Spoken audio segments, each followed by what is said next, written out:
Baghdad کے ایک مشرقی ریاست پر برمکی خاندان کے ایک بادشاہ کی حکومت تھی۔ اس نے اپنے رہنے کے لیے شاندار محل بنوایا تھا۔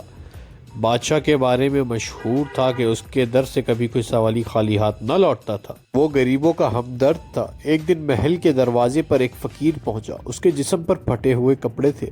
اس کی حالت سے اندازہ ہوتا تھا کہ وہ کئی روز سے بھوکا ہے۔ محل کا بڑا دروازہ کھلا تھا۔ دروازے پر کئی پہرے دار کھڑے تھے۔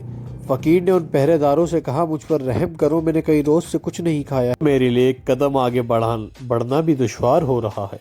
پھر فقیر نے اس شاندار محل کے در و دیوار پر نظر ڈالتے ہوئے کہا، اس عظیم الشان محل کا مالک کون ہے؟ یقیناً وہ بہت دولت مند ہوگا، مجھے اس کا نام بتاؤ۔ پہرے دار نے فقیر کو غور سے دیکھا اور کہا، تم کون ہو اور کہاں سے آئے ہو؟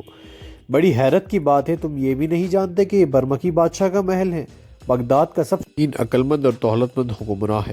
فقیر نے پہرے دار کی بات سن کر کہا، ہاں میں نے بادشاہ کے بارے میں سنا ہے، وہ تو غریبوں کا سچا ہمدرد ہے۔ پہرے دار صاحب، آپ مجھے چاندی کا ایک سکہ دے دیں تاکہ میں اپنے لیے روٹی خرید لوں، بھوک سے میری جان نکلی جا رہی ہے۔ پہرے دار نے فقیر سے کہا، اگر تم بھوکے ہو تو اندر محل میں کیوں نہیں چلے جاتے؟ تمہیں کوئی نہیں روکے گا، میرا آقا بھی اندر ہی ہے، اس سے ملو اور مدد کی درخواست کرو، وہ تمہاری مدد ضرور کرے گا۔ یہ سن کر فقیر خوش ہو گیا اور پہرے دار کا شکریہ ادا کر کے محل کے اندر چلا گیا۔ محل کا اندر ایک شاندار اور خوبصورت تخت پر بادشاہ بیٹھا تھا۔ اس نے فقیر کو اندر آتے دیکھ لیا تھا۔ فقیر ڈرتے ڈرتے آہستہ آہستہ آگے بڑھ رہا تھا۔ شہزادہ اسے غور سے دیکھ رہا تھا۔ آخر اس نے کہا، ڈرو نہیں، چلے آؤ، ہم تمہیں خوش آمدید کہتے ہیں۔ فقیر ادب سے آگے بڑھا اور بادشاہ کے سامنے جھک کر بولا، میرے آقا، میں ایک غریب آدمی ہوں، آپ سے مدد چاہتا ہوں، صبح سے بھوکا ہوں، اب تک کچھ کھانے کو نہیں ملا۔ بادشاہ نے اس کی بات غور سے سنی اور پھر فوراً تالی بجاتے ہوئے آواز لگائی، کوئی ہے؟ ایک برتن اور پانی کا لوٹا لاؤ، ہم اور ہمارا مہمان کھانے سے پہلے ہاتھ دھوئیں گے۔ فقیر مڑ کر دیکھنے لگا کہ پانی کون لا رہا ہے، مگر کوئی بھی نہ آیا، مگر بادشاہ ایسے ظاہر کر رہا تھا جیسے پانی آ گیا اور وہ اپنے ہاتھ دھو رہا ہے۔ نہ خادم نظر آ رہا تھا، نہ برتن اور نہ پانی۔ فقیر حیران تھا۔ پھر بادشاہ نے فقیر سے کہا، معزز مہمان، آپ بھی ہاتھ دھو لیں۔ فقیر سوچ رہا تھا کہ جب پانی ہی نہیں ہے تو ہاتھ کیسے دھوؤں گا، مگر بادشاہ کے سامنے کیا بول سکتا تھا؟ مجبوراً اسے بھی وہی کرنا پڑا جو بادشاہ نے کیا تھا، یعنی جھوٹ موٹ ہاتھ دھونے لگا۔ اب بادشاہ نے دوبارہ تالی بجائی اور دوسرا حکم دیا، کوئی ہے؟ جلدی ہمارے اور ہمارے مہمان کے لیے کھانا لاؤ، دیر نہ لگے۔ نہ کوئی خادم آیا اور نہ کھانا، مگر بادشاہ یہ ظاہر کر رہا تھا جیسے ان کے سامنے دسترخوان بچھا دیا گیا ہے اور اس پر کھانا لگا دیا گیا ہے۔ اس کے بعد بادشاہ نے اس طرح منہ چلانا شروع کر دیا جیسے وہ کھا رہا ہو۔ اس نے فقیر سے بھی کہا، آؤ دوست، تکلف کی کوئی ضرورت نہیں ہے، اس طرح کھاؤ جس طرح اپنے گھر میں کھاتے ہو۔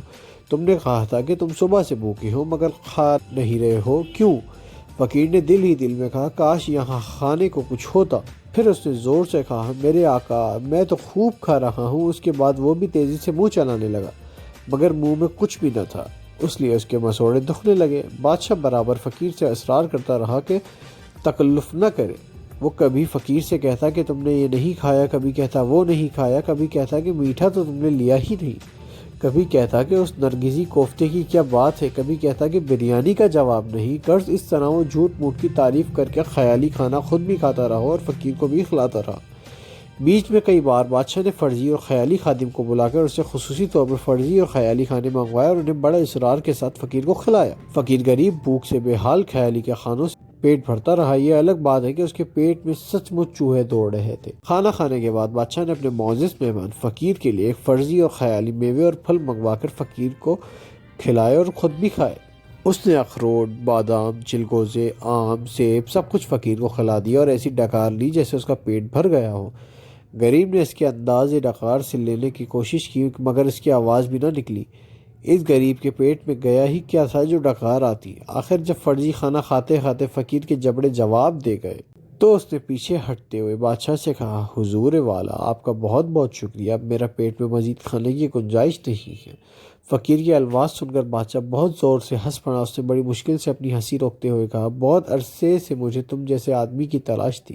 یہ کہہ کر بادشاہ اپنے تخت سے اترا۔ اس نے فقیر کے کندھے پر ہاتھ رکھ کر بڑی نرمی اور محبت سے کہا، تم ایک نیک دل اور شریف انسان ہو، میں ایک ایسے ہی دوست کی تلاش میں تھا جس میں یہ سب خوبیاں ہوں۔ تم میں صبر بھی ہے اور برداشت بھی۔ تم نے آخر تک جس صبر اور سکون کے ساتھ میرا ساتھ دیا، اس پر مجھے بڑی خوشی ہوئی۔ ایک بھوکے انسان میں صبر، ضبط اور برداشت کی کمی ہوتی ہے، مگر تم نے یہ ثابت کر دیا کہ بھوکا انسان بھی صبر، ضبط اور برداشت کر سکتا ہے۔ آج سے ہم دونوں دوست ہیں، تم میرے ساتھ میرے محل میں رہو گے اور میں تمہارے لیے شاندار دعوت کا انتظام کرواتا ہوں۔ اس کے بعد بادشاہ نے تالی بجائی اور فوراً ہی بہت سے خادم وہاں آ گئے۔ بادشاہ نے انہیں حکم دیا، ہمارے معزز مہمان، ایک پل کے ہمارے دوست کو لے کر جاؤ، انہیں غسل کراؤ، بہترین لباس پہناؤ اور ان کے لیے خصوصی دعوت کا انتظام کرو۔ کچھ ہی دیر بعد فقیر شاہی لباس پہنے بادشاہ کے ساتھ اس کے وسیع دسترخوان پر بیٹھا تھا۔ اس بار ان کے سامنے بالکل اصلی کھانے تھے۔ دونوں دوست کھا بھی رہے تھے اور کہکے بھی لگا رہے تھے۔ مزید اخلاقی کہانیوں کے لیے اردو کہانی کو سبسکرائب کریں۔ شکریہ۔